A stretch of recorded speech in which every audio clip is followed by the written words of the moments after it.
نحمده ونصلي على رسوله الكريم اما بعد. دا زمونږ دویم درس دی په دې خبره کې چې په مړو پسې خیراتونه کول، صدقات کول، دې ته ثواب رسیږي که نه رسیږي. نو په دې خبره کې موږ په طور د استدلال باندې د قرآن کریم د 2 آیتونو استدلال کوو. نمبر 1 آیت کریمه په دې مسله کې زموږ سره د سورة حشر 10 نمبر آیت دی چې دې کې الله تبارک تعالی فرمایي والذین جاءوا من بعدهم یقولون ربنا اغفر لنا ولإخواننا الذین سبقونا بالایمان. هغه کسان چې راشي پس ته دیونه ای صحابه کرامو نه وروسته او داسې دی ووایي چې الله تعالی وبخي موږ لره او زموږ هغه وروڼه چې مخکې تېر شوي په ایمان سره چې هغه صحابه کرام دي. دا د تابعینو صفت الله تبارک تعالی بیان کړ. نو دې ځنه هم په مړو پسې د مغفرت دعاګانې کول دا جایز معلومیږي. که دا جایز نه وي نو الله تبارک تعالی به دغه تابعینو صفت نه بیانولی په دې خبره سره. مختصرا دا د خپل مدعا دپاره دلیل مثبته دی. دا دعوت نه ثابتېږي چې مړو پسې دعاګانې دا رسیږي مړو ته دې ثوابونه او دا چې کومه دی ورته فایده کوي. دویم دلیل د قرآن کریم نه زموږ سره آیت د سورة طور 21 نمبر آیت دی. هغه دا دی والذین آمنوا، هغه کسان چې مؤمنان دي، واتبعتهم ذریتهم بإیمان، او تابعداري وکړي د دوی هغه بچي د دوی په ایمان کې، الحقنا بهم ذریتهم، الله فرمایي موږ به فیوز کو په دوی هغه بچي دي. وما التنا من عملهم من شیء، موږ د دوی سره عمل کې کمی رانولو. وګوره دلته کې مور و پلار به عمل کړی، خو دغه مور و پلار د عمل په وجه او د برکت په وجه به الله تبارک تعالی بچي هم جنت ته ولیږي. نو د غیر عمل بل لره چې کوم دی هغه فایده ورکړله او هغه چې کوم دی جنت ته پې داخل کړه. دا 2 آیت کریمه دال شو په دې خبره باندې چې د غیر عمل مړي ته پیدا ورکوي او هغه پې چې کومه دی پیدا من کېږي. بعضې خلک دا خبره کوي مونږ اهل سنت والجماعت ته چې تاسو وایي چې موږ د خپل پلار نیکه په عقیده یو. نو دا دومره بدبخته خلک دي، دومره بېادبه پکې بعضي وایي په زړه عقیده خو به ابوجهل وي چې زه په زړه عقیده یم، ته خو بیا د ابوجهل په عقیده یې. اعوذ بالله، دومره بدې خبرې کوي. نه جواب دا دی چې یو د مور پلار تابعداري ده په ایمانیاتو کې، یو د مور پلار تابعداري ده په شرکیاتو کې. د مور پلار تابعداري په ایمانیاتو کې جایز ده، لکه دې آیت کریمه ثابته شوه چې کوم بچي د مور پلار پسې لاړ شي په ایمان کې، الله فرمایي دا به موږ دا بچي د مور پلار درجې ته ورسو. که مور پلار په جنت کې دي دا بچي به هم جنت ته شي، جنت ته به الله ولیږي. او یو د مور پلار هغه تابعداري ده په شرکیاتو کې، په نارواو کې. نو دغه تابعداري چې کومه ده دغه د ابوجهل وه چې خپل مور پلار پسې روانو په جهل کې او په شرک او په کفر کې، دغه ناروا ده. نو موږ په خپل مور پلار پسې په ایمانیاتو کې روان یو. او که دغه خلک په خپل مور پلار پسې په شرکیاتو کې روان دي صحیح ده، خو موږ په خپل مور پلار باندې ښه ګمان کوو. موږ په خپل مور پلار نیکونو باندې ګمان د ایمان دی چې هغوی په ایمان کې دنیا تېروتي او ټوله زندګي به ایمان کې تېره کړې وه، لهذا موږ په دغه ایمان کې پسې روان یو. دا 2 دلایله د دې خبرې شو چې یو انسان ته، یو مړي ته د ژوندي سړي هغه عمل چې کومه دی پیدا ورکوي. په دې سلسله کې موږ سره د احادیثو فاق نه چې کوم دی هغه صحیح بخاري ده.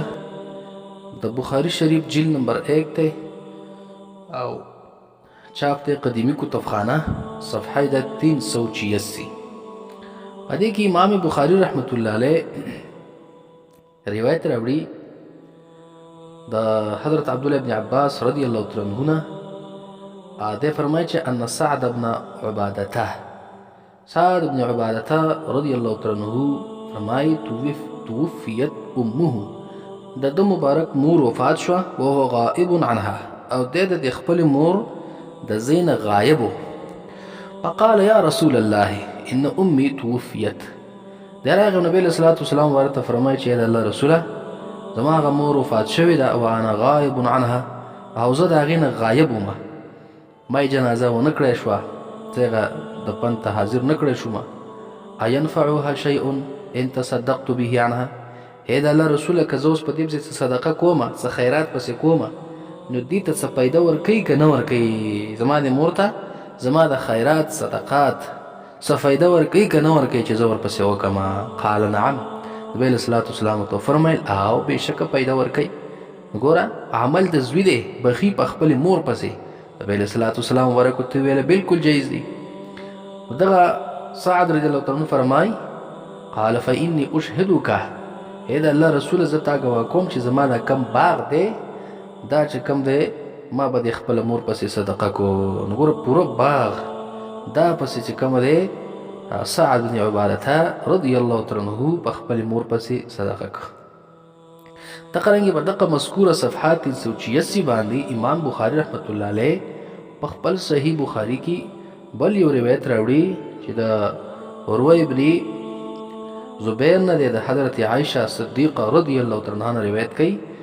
دا مبارکه فرمای ان رجلا قال للنبي صلی الله علیه وسلم یو سړی راغی نبی علیه الصلاة والسلام ته ویله ان امي افتلتت چې بېشکه زما مور مړه شوې ده اټکل او اچانک مړه ده و اوراها او زه په خپلې مور باندې ګمان کوم لو تکلمت تصدقت که چېرته دې خبرې کړې وې نو دې به خامخا ما ته امر کړی وی او ما ته به چې کوم دی وصیت کړی وی چې په ما پسې صدقه وکړه.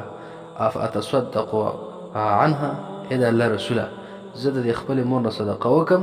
قال نعم. نبي علیه الصلاة والسلام ورته وفرمیل او صدقه ته وکړه تصدق عنها د خپلې مور نه صدقه پسې وکړه خیرات پسې وکړه ورته رسیږي.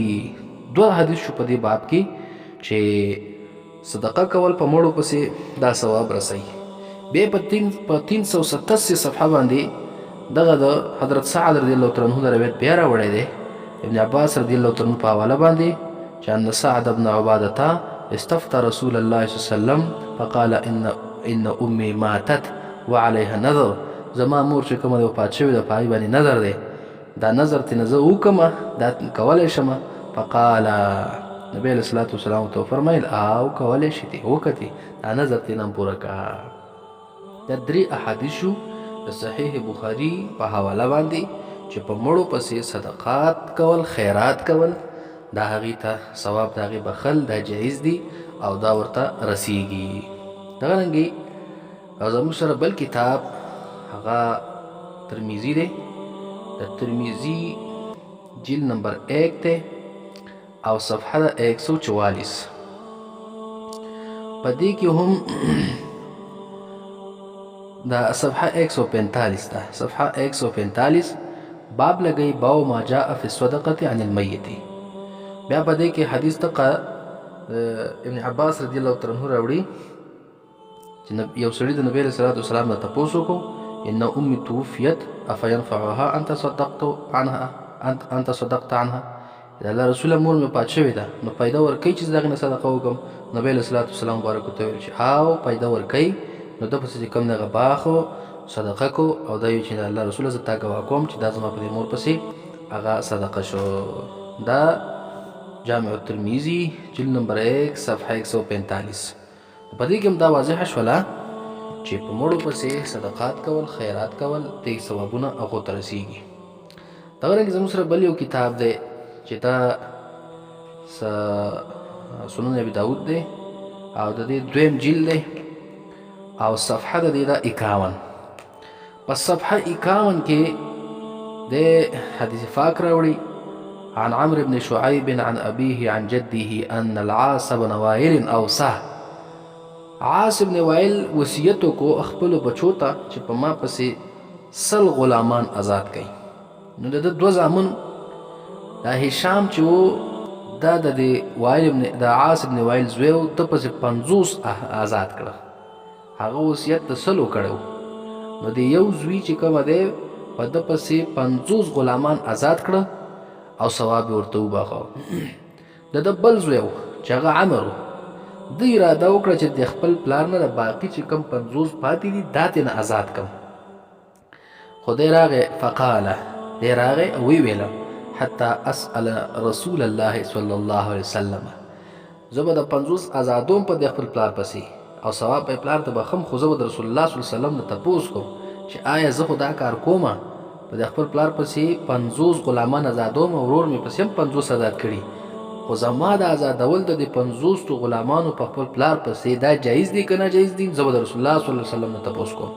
فأتى النبي صلى الله عليه وسلم، نبي علیہ السلام تراغه فقال يا رسول الله، اے د الله رسوله، ان ابي اوصى بعتق 100 رقبه، زما پلار وصیت کړی چې په ما باندې بسل غلامان آزادوي، او زما ورور هشام 50 پسې آزاد کړي دي او 50 نور پاتې دي، افا اعتق عنه دا 50 آزاد کمتي اے د الله رسوله.